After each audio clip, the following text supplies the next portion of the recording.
Now, first things first, there are some things in your garden you really don't need to water at all.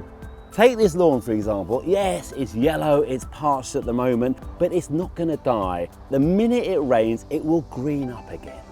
I never water trees and shrubs once they're established because their roots are so far down, they're getting all the moisture they need.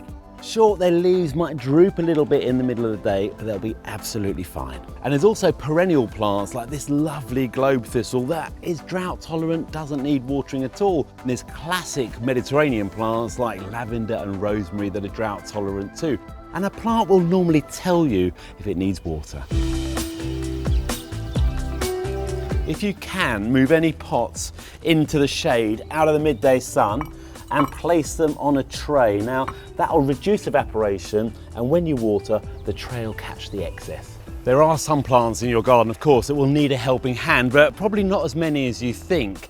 Start with those that you've planted this season, that have gone in the ground, that just need to develop a nice strong root system.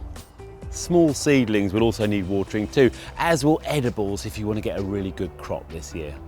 Now, when watering properly, don't just sprinkle the leaves or the top of the soil. That'll actually draw the roots up to the surface and have a detrimental effect. Make sure to water really thoroughly down into the roots of the plant, and either water in the morning or the evening.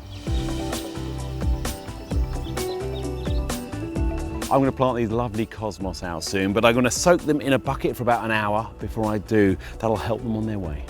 Think about ways you can collect water for your garden. Rainwater harvesting, we call it. Think about diverting it off the roof of greenhouses, sheds or garages, down a downpipe and into a water butt. Now, that can be used directly on the garden or stored for a period of time to use later. Now, any pots or containers in your garden will need regular watering because they're particularly free draining, but it's exactly the same principle, just thoroughly and regularly. So there you go, there's my top tips for saving your garden and saving water too.